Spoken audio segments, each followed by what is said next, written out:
After months of rumors, tension, and late-night negotiations, the Jonathan Kuminga saga finally has an answer. But it's not the clean resolution fans were hoping for. Instead, we've ended up in one of the strangest compromises we've seen in recent NBA contract history. For months, the battle line between Kuminga and the Warriors was clear: the second-year team option. That one detail shaped the entire standoff. Kuminga wanted control of his future, a chance to hit unrestricted free agency in 2026, bet on himself, and cash in as a starter somewhere. The Warriors wanted the exact opposite. They refused to budge because for them, that team option was the ultimate safety net. If Kuminga broke out, they could keep him at a discount. If he disappointed, they could simply move on or flip him in a trade. So after endless back and forth, what's the final outcome? The Warriors got their team option. On paper, it looks like a win for the organization. But here's where things get complicated. Because Kuminga didn't walk away empty-handed.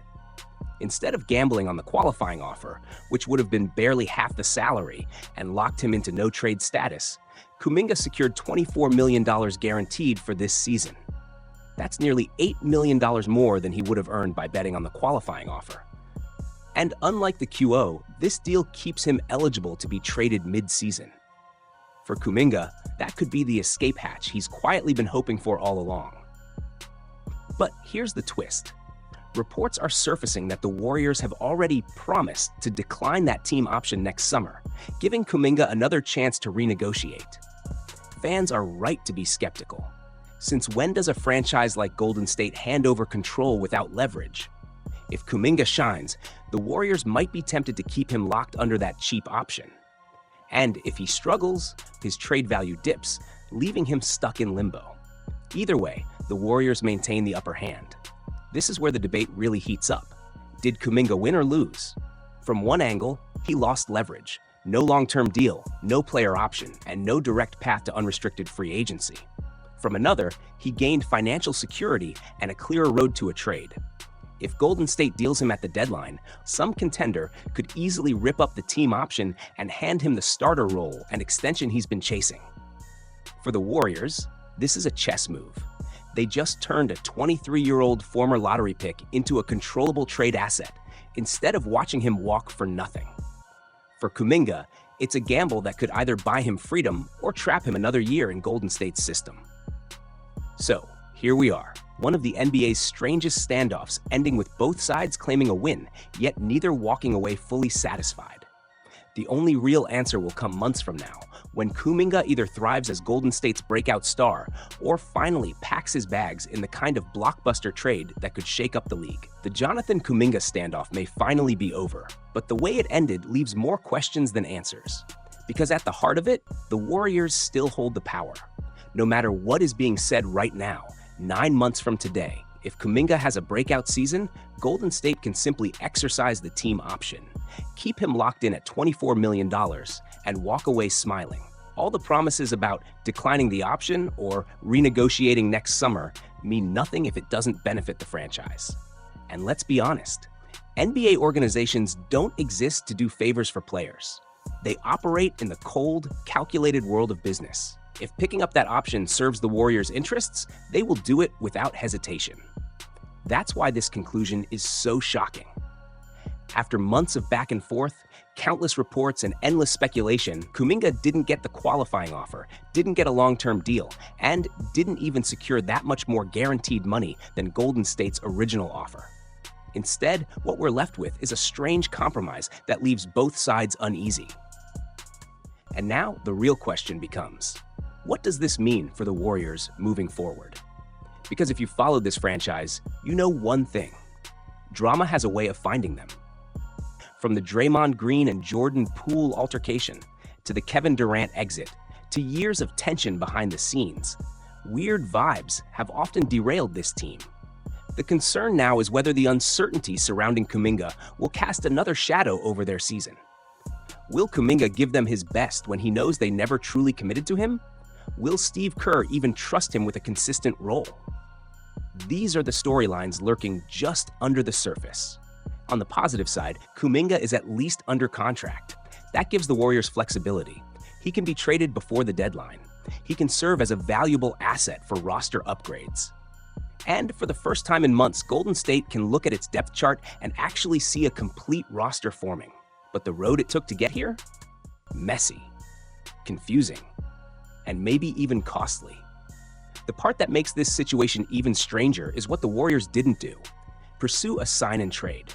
On the table was an offer, Kuminga plus some salary, in exchange for Malik Monk and a first-round pick from the Kings. For many, that deal made perfect sense. Monk provides instant shooting, playmaking, and spacing, exactly the kind of player Golden State has been desperate to surround Steph Curry with. On top of that, a future first-round pick adds even more value. So why not pull the trigger? For the Warriors, it comes down to belief. Despite all the frustrations, they still think Kuminga can blossom into a star. Trading him now for Monk and a pick might have been too safe, too short-sighted. They're betting on his upside, and betting that his value could explode if he breaks out this season. But it's a massive gamble, and if it doesn't pay off, that Kings deal will look like the one that got away. Still, there's another layer to this story. Golden State didn't just need clarity on Kuminga for his own sake. They needed it to build the rest of their roster. Training camp was looming, and at one point they had just 8 players under contract.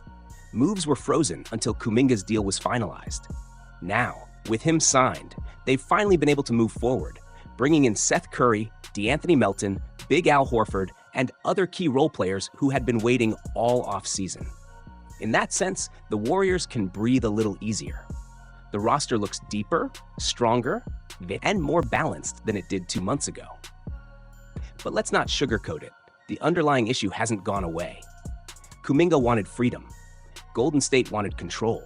The compromise gives him money and short-term flexibility, but it locks his future in the hands of a front office that has shown no signs of prioritizing his personal goals.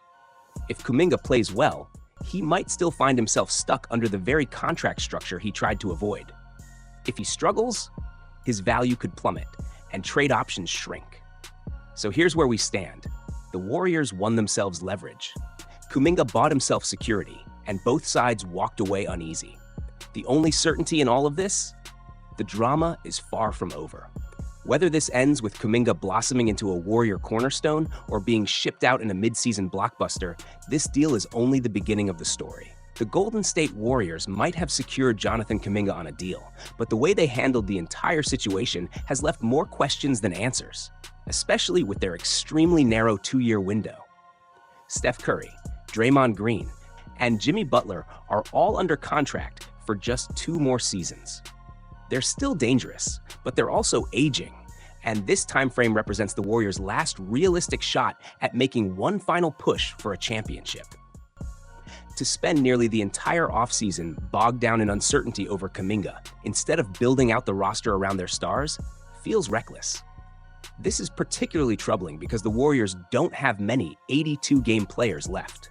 Draymond, Butler, and even Steph at this stage are built for the postseason grind, the so-called 16-game players who shine brightest in the playoffs. But in order to get there, you need guys who can carry you through the long regular season. Kuminga had the chance to be one of those players, yet instead of stabilizing his role, the Warriors turned his situation into a drawn-out mess. At one point, the Sacramento Kings were on the table with a sign-and-trade offer, Kuminga plus salary for Malik Monk and a first-round pick. That deal would have given Golden State the extra shooting and playmaking they desperately need, along with an additional asset.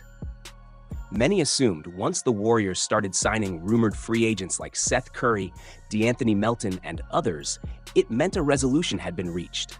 The expectation was clear, either a trade or a structured extension to move forward cleanly.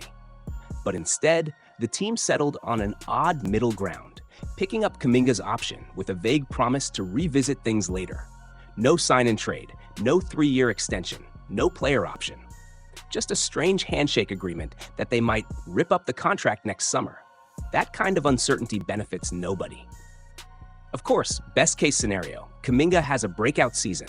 The Warriors reward him with a massive extension next year, and suddenly he looks like the future face of the franchise. That's possible. But there's also a darker outcome. What if he struggles? What if the weird vibes around his situation tank his trade value even further? The Warriors could end up stuck with an unhappy player they can't move, and Kuminga himself could be headed toward a middling deal elsewhere for far less than he expected. In the end, this approach feels like the worst of all worlds. It doesn't protect the Warriors' short championship window, it doesn't give Kuminga stability, and it drags out the drama for another year. For a team that's supposed to be laser-focused on maximizing the last of Curry's greatness, this was the wrong way to play it.